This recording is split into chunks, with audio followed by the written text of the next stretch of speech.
microwave. Damn. I've always kind of had this knack for technology. It was always kind of in me. Honestly, knew I was always going to do it. Grew up out in the Midwest. I was born in Dallas, Texas. Grew up in Oklahoma and Texas. Moved down to Miami in the late 80s, early 90s, and been here ever since. From a technology standpoint, through high school, I always took computer classes. I was always involved. I had a teacher in Sunset. Actually, I was in Sunset taking some night school there. It's a local school here. Wow. And my computer teacher got me into a program to get certifications. Right. And those certifications were really, really, really big at that time. Can you tell them as well how important those certs are for your career as well? Certs are very important. It really dives into the specifics of the career path that you're going to go, whether it's on the engineering side, whether it's on the software side. These particular certifications were the Microsoft Certified System Engineer program. And I actually got certified at 16 years old. I was very young. I still think I was one of the youngest ones in the state to ever do it. What was your first job coming out of that? First job, first job was a peon job, and I won't mention that. But my first half decent job was working at Best Buy, working in retail. Really? Yeah. So retail was where I first started. Always working with some sort of computer. Place where I was working at Staples for a while back when they had a tech department in there. CompUSA, which is now defunct. Tiger Direct, which is now defunct. I worked at all those places back in the day. Your parents saw you work with computers a lot, tech stuff. Did they believe in you that you were actually good at it, or you were just like, No, 100%. I had a lot of support from both my mother and my father. They pushed me along. They always kind of hyped me up, and they were very supportive of everything. They knew it was the future too.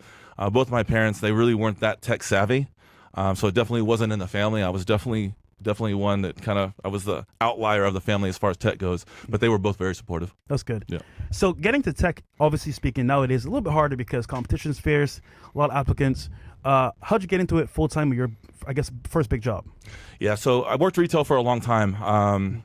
At that time, sales was really big. Computers were $3,000-$4,000 back then. There was a lot more profit in the computers back then. So on the sales side of it, there was a lot more money. This is in the late 90s, early 2000s. We made really good money for that time. Really, really good money for that time. On the sales side of it, it obviously fizzled. Yeah. The prices of computers went down. They became commodities. The profits just weren't there. What year was that, roughly? 2002-ish, 2003-ish. Okay. Right around there. After my retail circuit, I worked in retail from 18, 19, 21, somewhere around 22 years old is when I kind of got away from that. The prices of things just went down. The money wasn't there anymore. And I started working for a telco company, a voice over IP company in Fort Lauderdale, and it was a subsidiary of IBM. So I was with the best of the best at that time. It was really cool. It was a really great job. I learned a lot. And took in a lot from there. But that was my first real serious job, the six-figure salary job, let's put it that way. How much is that an hour, roughly, back then? Oh, I don't know. Because today it would be... I mean, $100,000 a year back in the early 2000s is probably $250,000 now. Yeah. I would like to think. Yeah. It was really good money at the time. What was your first car, man? What'd you buy? Oh, man, I'm trying to think. So I was into Hondas at that time. I was a Honda boy. So I had a couple Civics and a couple Accords back in that time. I was one of the Ricer boys back in the day. I remember when I came to Florida, there was a whole car culture here regarding, legal racing and, of course, things on the road. And it's funny because if you know the car scene here in Florida, it's very, small, but it's also very big at the same time because everyone has a nice car. They want to mod it, get new cars as well. And every second Saturday of the month, they do Supercar Saturdays here in Florida. So that's good. Yeah. So in tech, right, for someone watching for the first time, let's say they want to get into it as well. How would they start, you would say? I recommend if you're green in the environment and you just see it as a great career path. And, on that note, of the top 10 careers, every single year for the last 20 years that I've looked, it's always health, tech, and then maybe a sales position, and then maybe a little bit of finance, but tech dominates every year. Yeah. It's a very, very, very solid career path and choice. But getting into it, it's not for the faint of heart. I mean, you're on call all the time. You're working hard. It's a lot. It's a 7-day-a-week job for sure. But there's introductory courses that you can take, community colleges, local colleges. There's online classes. I recommend highly anyone that's interested in it, that's not already working in the field in some capacity, to take one of those classes. And it gives a very broad overview of the software side, the hardware side, and I think that's the best way to really get introduced to it. So typically speaking, there's different genres of tech. There's obviously software programming. There's as well as cybersecurity. There's networking. Also service providers. Which one are you in? So we are actually an MSP. We're a managed service provider, and what we do is we go into companies and we take over their whole infrastructure. We take over their servers, their desktops. We manage the networks. We also do websites and search engine optimization and cables and voice over IP, and we have a wide variety of services that we do offer. But we're a managed service provider at the heart of our business. So you're like the company's best friend, basically, in tech. We are. I mean, we're kind of like C-level executives in every company, and we go in and we consult them, and we basically tell them what to do. We tell them how to save money. We tell them how to streamline their operations. We tell them how to streamline their bills, and we look at all that with them. We work with the office managers, and we make the office managers look really good. Yeah, that's pretty much what we do. What are the requirements to get into this kind of work? Do you need a cert, degree, or just experience in the job? So if you're going to go down the entrepreneurial path like I did, you can be self-taught. I know there's a lot of sister companies that we have that we work with. We've worked with over the years that we've helped launch, and a lot of those guys are self-taught. I mean, you can learn a lot of this just with field experience. You got to really have it in you. You got to be like how I was when I was 10 years old. You have to, it's not something that you're just going to learn off the top of your dome. But you definitely got to get into a class at some point. Okay, so let's say I'm starting out. I just finished school. What's starting salary for me if I join this career path? There's a ton of jobs in the $75K a year mark. There's tons of them. 75 to 125 is kind of the baseline now in tech, just about anywhere across the country. And what do they require? A degree, experience? What is the most of the entry-level jobs when you go to work for a big corporation, you're going to need at least some sort of a 2-year degree and some sort, or you're going to need to know a programming language or something to do with the hardware, depending on what avenue you're going in. You're going to need to have some formal education in order to get one of those jobs. So let's say I want to fast track this to get even higher pay. What cert would I need to get? I guess like from the certifications. It depends on whether you're going software or hardware. It really depends. So once you choose that path, then that'll determine exactly, which certification you're going to need to get. Why didn't you go software? It doesn't interest me. It doesn't excite me like the support side of it. I also feel like when you're on the software side of it, you're very limited. A lot of guys will go learn 2 or 3 different coding languages and they'll get themselves a job, but they're kind of stuck in that market and they can't really deviate from it. On my side of it, we're more on the service side of it. And as the trends change and as the new technologies come in, we adopt to those change and we help the customers utilize those new technologies versus make the technologies. There's money on both sides of it. It just depends on the path you want to go. But the software development side there's big money in that. There's really big money. Because what's scary? A couple years ago, I was told, a lot of people were told that you should get into software development because that's where the money is. They said you do programming, they're going to get paid for a long time. But now welcome in AI. It's changing how the game is being done. And actually, last year recorded, 3.4 million jobs were outsourced to other countries. So how does someone navigate the job market now with all those things happening with AI, jobs being outsourced? What would you say? Outsourcing has been a problem since the beginning of time. It's plagued just about every industry.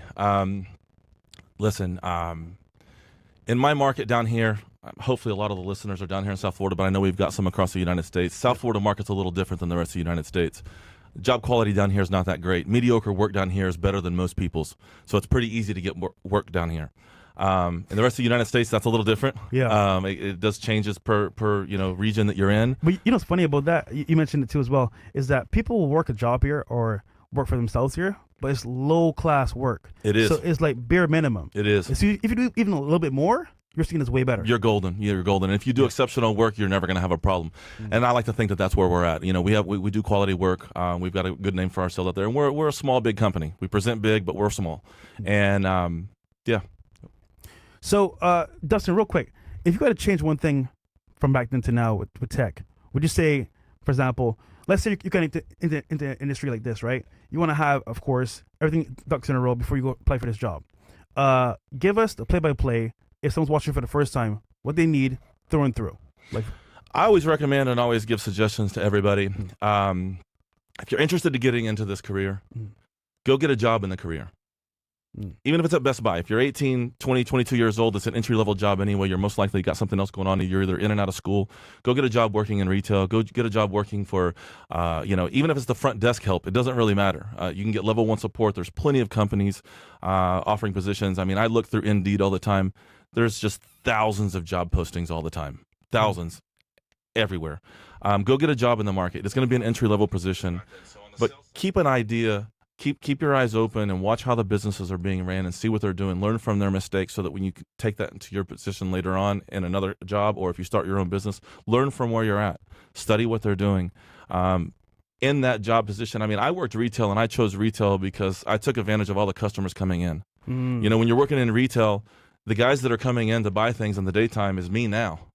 So I'm in there. I'm going in and out of Best Buy grabbing things, real quickly now. You know, I'm a business owner. I'm looking for tech guys. I've hired people from Best Buy before. Really? Yeah. You know, you see somebody in there with a lot of tenacity, and they're real eager, and they talk well, and they present well, and they've got the right look. Listen, they're a good candidate for it. You know, and guys like us, we can tell who's who. You know, I've hired a lot of people in my day. I've hired hundreds and hundreds of people at various jobs over the years, and you can tell right away if somebody's a good fit or not.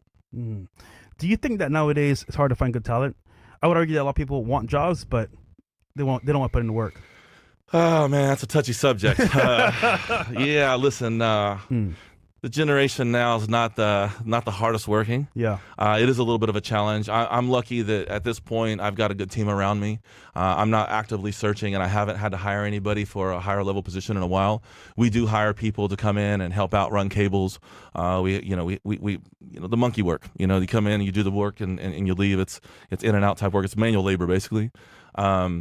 High-level positions are a lot harder. It is, people want to work for nothing now. They think everything comes to them really quickly, and this industry it's a little tougher. You got to get in there and you got to grind, and you got to work for a few years to really build it up and learn. It's constantly learning. It's constantly evolving. It never stops. It never stops, and I mean that's the beauty of it. And that's why it's not going away. That's why it's going to be here forever. It's just never going to go away. There's always going to be a need. There's always going to need to be support. I mean, everything in your life, from the time you wake up to the time you go to bed, is a computer or running off of a computer. You know, even if you're old and you write checks and you're not even using the technology you want to, you're still going to an ATM and there's a computer behind that. So the support's always going to be there, and it's just getting crazier and crazier every year. Yeah, it's not going anywhere. So every industry has their actual benefits and disadvantages, of course. What are the benefits of getting into tech, you would say, nowadays? Benefits of getting into tech is stability. Again, I mentioned a few minutes ago that, the top 10 positions every single year, you can look this up. It's always 4 or 5 or 6 tech positions, and then, 1, 2, 3, sometimes 4 positions in health. Like you said, then you throw in a finance job, and then sales is always one of the top 10 jobs, right? Sales in anywhere always makes money. Burnout phases happens in a lot of these jobs. Finance wears you out too. Benefits of working in tech is a stability. Again, like we're talking about, it's never going to go anywhere. It's always going to be there. And you just got to be willing to adapt. I mean, when I originally started the company, I'm not doing anything that I wanted to when I first started. We've had to adapt and we've had to mold and change. We have 8 or 9 more product offerings now than when we first started. And this is just the way the industry is. It just changes. It's not static. It doesn't stand there, and you got to be willing to change and adopt. You can't be a person that's, a creature of habit, so to speak. You got to be willing to change and adopt to the times. So you're saying basically, get some education, work for somebody, learn the system, and then if you want to be an entrepreneur, take that information, get your own clients, and move forward in your own way. 100%. And, very early on, get an LLC, get an S Corp, start the business. A lot of guys don't do this. I made the mistake early on too. I did it the first year that I opened the company.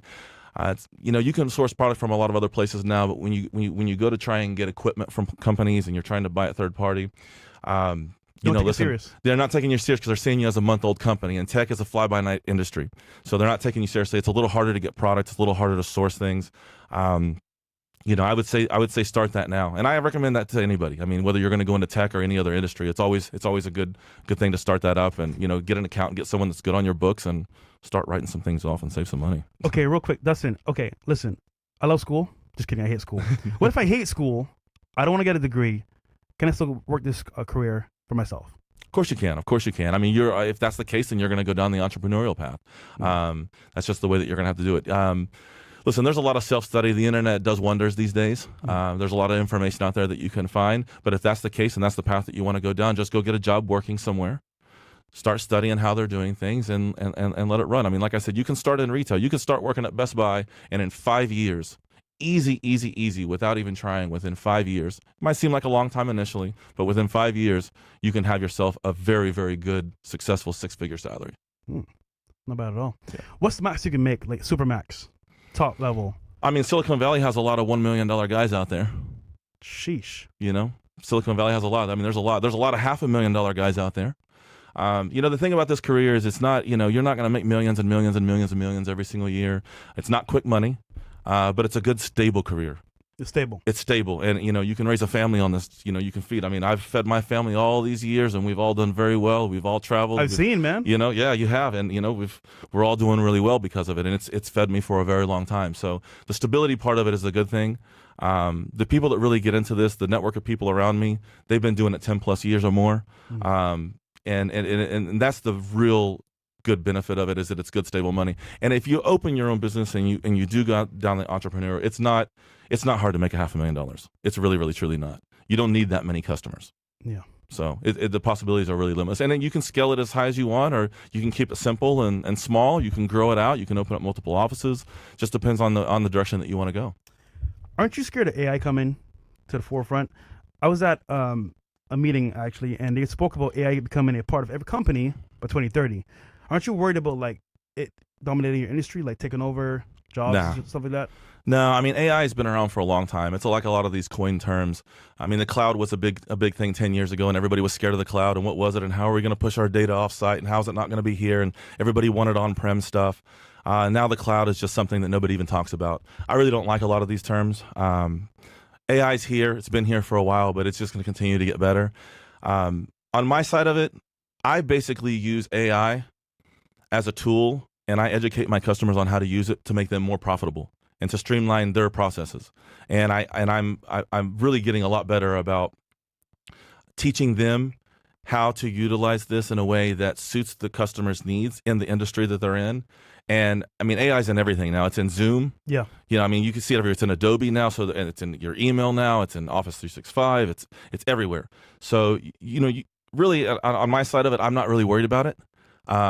On the programming side, I wouldn't be worried about it either. If you're a developer, I mean, obviously you're doing great right now, but it is going to become the norm eventually, and it's gonna taper off like a lot of the cloud-based stuff. And right now, it's a trend. It's big. It's massive. It's blowing up everywhere. But no, I don't worry about it taking over. I don't worry about it taking our jobs, because at the end of the day, somebody still has to program it. Somebody still has to deploy it. Somebody still has to support it and maintain it. And no matter what, on the support side of it, which is where we're at, there's always going to be a need. Because the end user and the customers are never going to be able to really truly understand all this. Yeah, I think every time there's a new rollout, people are like, oh, what do I do? Who do I call? So that's where you come in. That's where we come in, Call us up and we go out and we help them out. All right. Yep. We'll take a little break here for some chats. Any questions at all? Josiah V92 says, did you create your own MSP? Or do you work for Optify, ClearShark, MSPs, or something similar? I'm a 1099 core consultant for Splunk. Worked with MSPs before, just curious. Yeah, we are our own MSP. We do everything in-house. We handle everything ourselves. Yep. All right. We have next, I'm Malik Yoaz from Rumble. Hey guys, how do you feel about the mass layoffs in tech despite being in thousands of job postings? Also, my Nick is easy. Listen, every time there's an... I didn't want to say that word. Oh my gosh. Okay. The chat kills me every time. The chat's are great. I love you guys. Listen, there's always layoffs, right? Because as new technology comes in, it's out with the old and in with the new. So like I was saying before, you got to be very adaptive in this industry. You can't come into this industry and think that you're going to be doing the same thing for the next 10 years, 15 years, 20 years. It's going to change. Security, cybersecurity has been a big thing here. There's been a big push on that. I would say that that's even bigger than AI. It's just not being talked about as much. And cybersecurity is massive, and we've been rolling it out in attorney firms. Obviously the medical field's been deploying all sorts of cybersecurity. It's a really, really, really big field to be into. So as technologies change, the big companies are gonna move funds around, and they're gonna get rid of some positions, and then new ones are gonna spawn up. So you gotta kind of roll with the punches and not let it distract you. I think the biggest thing for me in tech that I didn't realize at the beginning was that it's ever changing. It never ends. It's so every 6 months. You have to always learn the new best thing. If not, you're going to be left behind within 2 weeks, which is crazy to me. It's just forever ever changing. And it's basically we're on a TikTok refresh. Every 6 months it ticks, and then in another 6 months it talks back. That's a good point. It's just kind of the nature of the business. It's forever changing. It's not going to stop. I mean, it's moving at a pace now that's it's hard to really fathom how much it is. There's charts on this, and you see it go up for the years. And in the last 20 years, it was pretty steady, but in the last 5, it's just shot straight up. And it's really ever changing. You got to be willing to adapt. This is, again, it's not for the faint of heart if you're a creature of habit. Good point. So real quick, we got some more here as well. Double D by 1,000. What are your thoughts on Network Plus and CCNA certifications? Are they worth it? And which one's better? Network Plus is good. I mean, that's a entry level class. Yeah. I did the CCNA as well. Did it a long time ago, so I'm a little outdated on it. But Network Plus is definitely good. If you're green and you're new, A Plus, Network Plus, it's basically the same class now. Jump in there, take those. That's a good introductory. If you like it, then move forward to the CCNA for sure. Would you say nowadays, Dustin, that getting your cert is better than getting a degree? Depends. It depends on how far up you're going to go. I mean, listen, the bachelor of science degree is really in a lot of high level positions. From a programming perspective, you're going to need to get in and learn those languages. On a hardware side, you're going to need things like this. So, yeah, I mean, the certs are not gonna hurt, and you can knock those out pretty quickly. They're not cheap. They're a little pricey. So especially to get them done at a good school. Yeah. But the certs do help, and it does give you, very specific knowledge. Okay. Yeah. Cool. All right. So Dustin, real quick as well. So normally speaking, right, you go to school, get your degree, get a job, and you kind of like just retire after 40 years and go to your pension or whatever you want to say, or 401k. In tech, how do people manage money, you would say, to retire and get out the game? Because obviously speaking, people make a lot of money in tech. How would you say people manage their money in tech itself? I mean, that's a great question. That's a really great question, actually. Because you live a pretty good lifestyle. I do. And honestly, in the last 3 to 5 years, I've really started diversifying things. And I'm not putting, all my eggs in one basket anymore. I'm very diversified at this point. Yeah. And you do have to do that at some point. I mean, as any entrepreneur, you have to do that, right? And it's not a forever career unless you build a company up and you sell the company off, which is a good possibility too. A lot of companies are built just to be sold off. I've been with a few of those companies. I did mergers and acquisitions for tech companies for a while, and that is a thing as well. Well, isn't it funny? What happens is it's a small startup. They get funded, they get big, and they're working to be sold, basically. That's it. So everyone working there is like, oh yeah, this is a great company, and then it's like, the CEO's like, I can make 10 mil here, 20 mil here, I'm out. Happens a lot. Yeah. Happens a lot. And it's okay if you're brought in and you're privy to it. When it's not fun is when you're brought in and they give you a nice title and you're making a lot of money. You're making $250,000, $500,000 a year. And then, 6 months later, the company, they come in. Because what happens is when they get merged and acquired, they take the people over. They get rid of everything. Yeah. And, they normally just keep the salespeople of the organization. A lot of the other people go away because they've already got those people. And that's just kind of the nature of the beast. It's scary because I used to work at a tech company, and pretty much everyone there that was there in the past was fired because they got bought out, basically. And It's like, wow, imagine if I stayed there for job security thinking, okay, this is great. And then it's like, oh, well, we moved on. Sorry. Who's next? Yeah, that was at, where were you at? You were at Wix, I think, right? Yeah. Yeah, that's right. You were there for a while. Listen, it's a good, stable, non-volatile career, but you're going to bounce around. I mean, you're going to have to bounce around. I bounced around a lot too. It really wasn't a thing back then. People looked down upon it. I'm a little older, and at that time, people were getting jobs and they were getting that one career path. But in tech, you kind of got to bounce around, and it's the only way to really kind of move up. And it's still that way today. So you've been, I don't know for what, 10 years now, Dustin? Yeah. Should you save money for any days? Because obviously, speaking in tech, you can lose your job. How should you save your money, I guess, to move forward? So listen, you should always save money. I mean, you always got to have a rainy day fund, right? I mean, that's always the case, and as a business owner, you've got to stash away things. Listen, we have busy months and we have slow months. Yeah. Our late winter, early spring is our slow months, and that ramps up, and it's always the tax season is where we slow down. I don't know why it's like that. It's like that every single year, it seems like. Yeah. Then we pick up in the summertime, and then towards the end of the year, there's another big push, but the chart is the same almost every single year. You got to save some money. You got to put some money aside for a rainy day. Listen, tech people are nerds at the end of the day. There's very few of us out there that aren't doing other things. I mean, I would gather that everybody in the tech industry has some sort of a stock portfolio. If you don't, you're not a real nerd. Or crypto. Or something, something along those lines. That's funny. Speaking of, did you see that they spray painted the crypto bull down here? Yeah. What's up with that? You know what it is, bro? Sorry to interject there, but man, people are frustrating, man. Upset at the establishment. Some people don't like Elon. They don't like what's happening to crypto. What's up with that, man? And I just think people are haters, bro. I think so too, man. It's just like, bro, you didn't buy it at the right time. Hey, I get it, bro. You're mad, but hey, some people did. Yeah, I know. I saw it the other day. I was like, damn, man, what are you doing with the bull? What'd the bull do? He's got no balls, but you know. You what? Okay, listen. So in the tech world, I was in there for a little bit.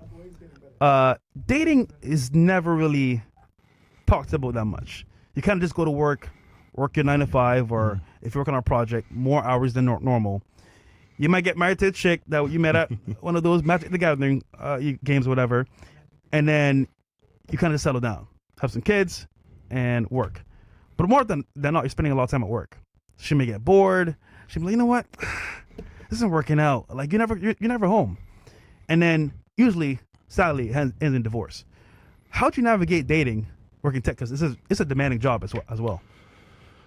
Well, I was married for 10 years and then got divorced. So exactly what you said happened to me. Yeah, it happens all the time. It does happen. And you work hard, bro. You work very hard. I do. I mean, I work 7 days a week. I'm on, 24 hours a day. I really don't ever stop, but I also have the freedom to do what I want. I'm here right now, and I can schedule things around. And, when you're the boss and you control things, you've got the ability to set up the free time.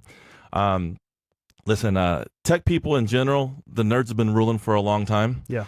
They work hard, but they play hard too. Listen, Silicon Valley parties are good. I don't know too many of the nerds out there that aren't partying hard on the weekends and out with the girl. And listen, the nerds always get the girls too. At the end of the day. Listen, at the end of the day, we get them all. It's funny. In school, people are like, "Oh, look at these nerds over there." Now they're on Facebook. We came back, man. We came back. They're on X, YouTube. So it's like, oh, who was the last laugh now? Yep. We do. So yep. It's well, bro. 100%. So in terms of like actually managing a company in tech, tax-wise, how do you structure a company, for example, a new S Corp? Yeah, so listen, I mean, I'm only going to speak for down here, and every state I'm sure is a little bit different, and every part of the United States is a little bit different. You need to get yourself a good tax person. You need to S Corp yourself is normally the best way. The big thing that we have in our industry is you need insurance, and you need a very, very large policy for data retention, because that's really the worst thing that we can do as an MSP is to lose the customer's data. They get a virus, they get hacked. Listen, shit happens. Knock on wood, it hasn't really happened to us in the last 12 years. But you need to have a really good insurance policy. We've got a $10 million policy on data and a $5 million policy on all the hardware. So that codes. Yeah, it's a lot. But listen, we work with very high profile customers. We deal with attorneys that deal with very, very large clients, and we've got a lot of responsibility. And these servers have terabytes and terabytes and terabytes worth of data. If something were to go wrong, there's a lot of money involved. So what happens if I work with a company, I got my S Corp, but I don't have insurance? You don't need it. It's not required. It's only going to be required if you're working like in a condominium or, you're on the cabling side of things. They'll require insurance sometimes, but working for smaller businesses, we cater towards that SMB market, which is, somewhere 15 to 20 users up to around 80 users is somewhere in that little sector. A lot of the smaller companies, they don't even know to ask about it. We have it there. Now, if you're doing work in condominiums and you're doing work for, contractors and you're doing work in larger organizations, they're going to definitely require it. They're going to require that insurance, and they're going to ask you for it. We've had to give it out to, all the larger jobs that we do, especially on the cabling jobs. Okay. Yeah. Would you say, well, I guess from your experience, what's a harder career path? Software or actually hardware? And why? Software, because it's more difficult for me. Software is it's very tedious. It takes a long time. I mean, there's millions of lines of code in just a simple instruction set, and people really don't realize this when they open up an app and they just use it freely and they think everything is just functioning normal. There might be a trillion lines of code in there. Yeah. I mean, and there's a lot to that, and somebody has to physically write that in there. Yes, they do automate some of that, but somebody's overlooking it and checking it and making sure that everything is good. So there's a lot that goes into that. It's very tedious. Listen, the hardware side, on the front side of it, you get to interact a little bit more. It's a little bit more instantaneous. You get that instant gratification. You go in, you do a network build out, you plug everything in, everything kind of comes alive. You start seeing the lights and the people go to work. So the instant satisfaction is there a little bit quicker than on the software side, but it just depends on what kind of person you are. I mean, some people are more, they want to sit in front of the computer and they want to grind there all day long. I want to sit in front of the computer and, do my AR and get money and then go out and I want to talk to people and interact with people more so. It's funny because I thought that for me in tech, I would enjoy being behind a computer desk, like just programming and like doing support. And I was like, this is cool. Then I was like, wait, I'm doing the same thing every single day. Yeah. The burnout phase is really big in our industry, and a lot of people get really, really burned out, especially when they're in like level 1, level 2, level 3 support. Those are really terrible jobs. I mean, they're good entry-level jobs, but you got to get out of there. You're going to burn out quick. Yeah. You're going to burn out real quick because it's just the same monotonous thing. You're saying the same thing to every customer that calls in. You're dealing with the same problems over and over again. And traditionally, you know, whether you're level 1, level 2, level 3, you're being assigned a specific task. And that monotony gets old after a while. You know, 3, 4, 5 years into the job, you're done, and you're like, I don't ever want to go back to it. So, I mean, just like with anything, though, listen, there's a lot of burnout in a lot of different industries, you know, and a lot of industries have a short lifespan, and you got to expand and you got to adapt. And listen, as a business owner, that kind of changes the dynamic of things because you can kind of do what you want. Mm-hmm. Yeah. Do you think that nowadays, especially with people being outsourced, well, their jobs being outsourced, there's ever going to come back to America? For example, Trump wants to bring, obviously, tariffs upon these companies, but do you think, like, countries, do you think, like, people are going to come back to America to actually go to work and work properly, or no? I hope so. Yeah. You know, I'd like to hope so. I mean, the problem is that building this stuff, you know, overseas is just so much cheaper, and you know, a lot of these, you know, this equipment is expensive already. Mm-hmm. I don't know. It's hard to say what's going to happen with that, but I would love to see a lot more of it built back here. It's going to be tough. It's just like with a lot of things, you know. It's because I noticed a lot of the companies are here in the U.S., not in Europe, they're here in the U.S. Yeah. So I'm like, why don't they just make people jobs here? But I guess it's cheaper. It's the manufacturing side of it, you know, that's very tedious. I mean, unfortunately, China's kind of mastered logistics, and they've mastered, you know, manufacturing. As much as I hate to say it, you know, they're really good at it in mass production.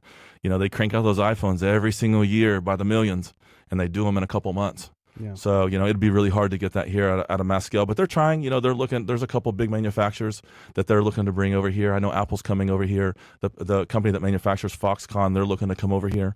We'll see what happens. All right. What's up with Castle Club, bro? What is that? Is that Mo? Yeah. What the heck is this, bro? They've been roasting me all show, bro. Whose hand is that on your head? That's Icy's. Oh God. don't mind the chat. They're hilarious, man. Okay. They be roasting me. That's like a common thing. They roast me all day, bro. I can see. All right. So, Dustin, I've known you for 10 years, bro. All right. Obviously, you've made a lot of money in tech. You want to share what you spending money on a little bit? Oh man, for a long time it was cars. I mean, you saw. I mean, there was a nice range of cars there for a while. How many have you had, bro? I don't even know anymore. I mean, a lot. I mean, a lot. 30, 40 now. I don't know, maybe more. Who knows? Bro. I used to buy a new car every year for my birthday, and I did that for years. And then sometimes for, you know, 4th of July, I'd buy another one. I don't know. I had 7 or 8 cars at one point in time. It was a problem, but bro. This is your best friend. So hold on. You understand, right? I used to go to car shows with my old Toyota Camry, park all the way in the back, walk to the front and be like, "Hey guys, I'm here," and they'd be like, "He's with a new car like every other month, bro." Yeah. And I'm like, "How's this guy making money?" It's a money loss. It's not making money. I know. But you make money in tech, so whatever. Yeah, but easy I was to go. impressed by the car collection that you had. Yeah. Because back then, especially, I've gotten out of it a little bit now. I'm actually doing a lot more traveling now. That's what I want to do. Yeah, travel more. Traveling's where it's at. You know, I'm getting a little older now too, so I'm slowing down as well. And you know, traveling's kind of where it's at, and I've enjoyed that a little more, creating experiences and seeing things a little bit more. You know, I've been grinding for a long time, and I've had my head down, you know, for a long time. So now I'm trying to kind of step back a little bit. Things are very automated right now. We've got a really good baseline of customers. We've automated a lot of the things, and it kind of runs itself now. We've got a machine. And that kind of allows me and gives me a little bit more time to kind of escape and, you know, get out of the country for a little bit and see what's up. Have some fun. So guys, I brought Dustin today because Dustin is actually a guy that has a lot of wisdom. And he wants to actually share with you guys and put you guys in the game of tech, because a lot of guys want to make money nowadays, but they don't know how to. They don't know where to start, how to begin. And industry in tech is amazing because not only is it good for having your own time, having freedom, but it gives you options that you can take. Now, obviously speaking, we can't answer all the questions today or get everything done today, but we'll do another show pretty soon, or Zoom call if you guys want. If you guys want, put a one in the chat for Zoom call. We got time today or no? Maybe on Wednesday? Yep. Wednesday work for you? Yeah, we could do Wednesday. Cool. Sure. So we'll do an actual like Zoom call with Dustin to give you more in detail information and personal questions as well. But Dustin, this was a great wealth of information here that you give the audience. Thank you. Last question from me, at least from me to you. If you could go back in time, what did you change about your career? Anything at all, or no? I wouldn't change anything about the career, but I wouldn't have spent most of my 20s working for other people. I would have started for myself a lot sooner. And, at the time I had kids in my early 20s, so I was a little scared to jump out there. I probably would have postponed that a little bit. Yeah. But I definitely would have started my own business a lot sooner and not worked for somebody else. I helped out a lot of people and made a lot of other people a lot of millions of dollars before I finally jumped out there on my own. And so I probably just would have started earlier. Started sooner? Yeah, I would have started definitely in my early 20s and not waited until, later in my 30s. And Dustin, if I was your son, man, what advice would you give to me as a young man coming into the world? Focus on work, focus on money, and stay away from women. No, it's true, man. It's true. But women is hard, bro. It is. It's hard sometimes, right? It is. Yeah, you love them and hate them, right? All right, man. We got some more chats here. But yeah, guys, listen, I'm telling you right now, tech is the way to go. It's not that hard to break into the industry. Once you're in, you can maneuver and get some stuff done for yourself as well, different career paths, and at the same time make some good money, because 6 figures is not that hard to make in tech. It's not. Listen, you can easily get into 6 figures very early on. Listen, you just got to want it. You got to get out there, and it's not going anywhere. Like I said before, it occupies 4 or 5 of the top spots every single year. Find your path, find where you want to go, and make it happen if you're interested in it, for sure. All right, we're from our sponsor.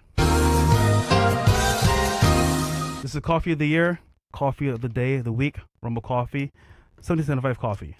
Tired of choking down 10 pills on grass-flavored swamp water just to feel decent? The Rejuvenate Roast is real coffee infused with CAAKG, the same compound studied to reverse biological age up to 8 years. Just 2 cups a day, and that's it. Strong, smooth, and built to support energy, focus, and long-term strength, without the lab, junk, or filler ingredients. And when you buy it, you're not supporting some faceless megacorp. You're backing a company that shares your values, supports your health, and is built by real people who actually give a damn. Go to 1775coffee.com, grab Rejuvenate, and use code FRESH for 15% off. And again, guys, this coffee is what we use in the morning to get our day going.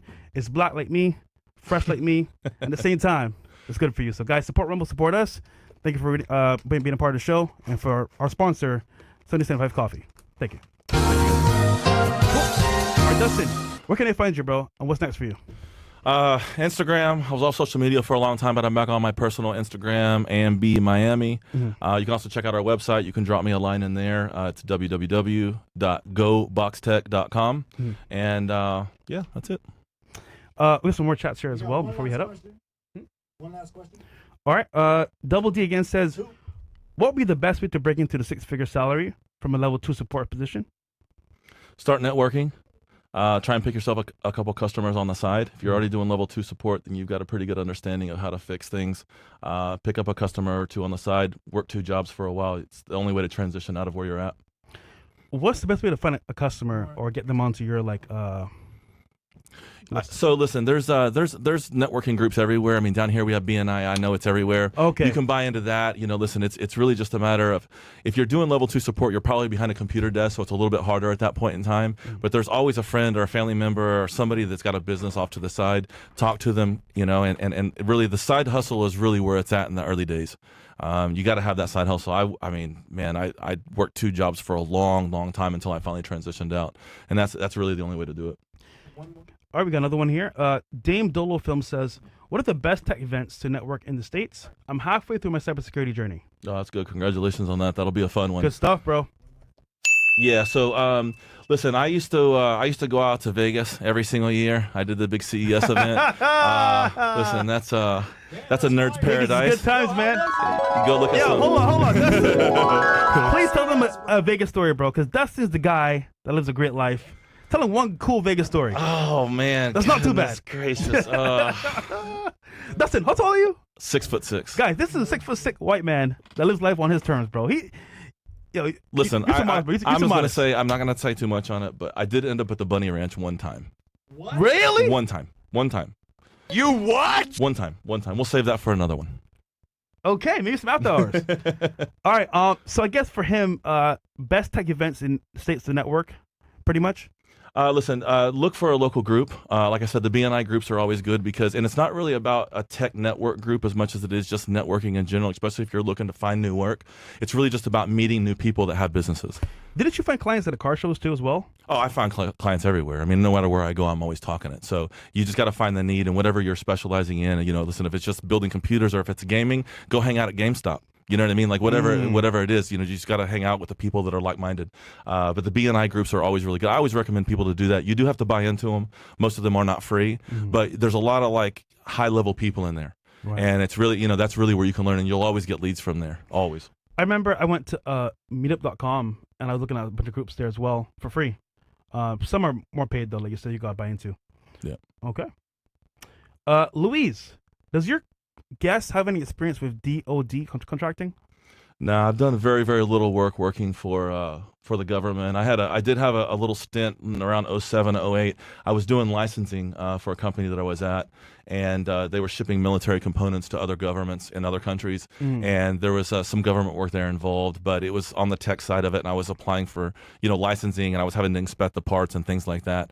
There were a lot of computer parts and things like that we were shipping, but aside from that, I haven't really done too much with the DoD. Is it better to have a government contract, you think? Do they pay more as well, or I know people that have done it. I mean, listen, they put those bids out. There's a website you go to, and you put the bids out on. Yeah, you sell. This is what we're going to do. I mean, I think there's they do that for everything. The government bids out almost all the work. I never chose that path. I don't like working for the government. They normally don't pay too well. Yeah. They pay really late. Maybe things have changed, but I try and steer clear of that. I like to work with the small private businesses. I've had better success there. Pay right away. Yeah. Makes sense. All right. All right, guys. This is going to be the end of the show here. Obviously, of course, if you miss anything, watch it back from the beginning. But we're going to do a show with some girls as well right after this. And Dustin, again, thank you for coming, bro. Thank you so much. I appreciate it. Thanks so much, man. Listen, know this guy for 10 years, solid guy in tech, knows his stuff. Thank you, brother. Thank you so much. I appreciate you, man. All right, guys, man, we're out of here. Peace. Let's go.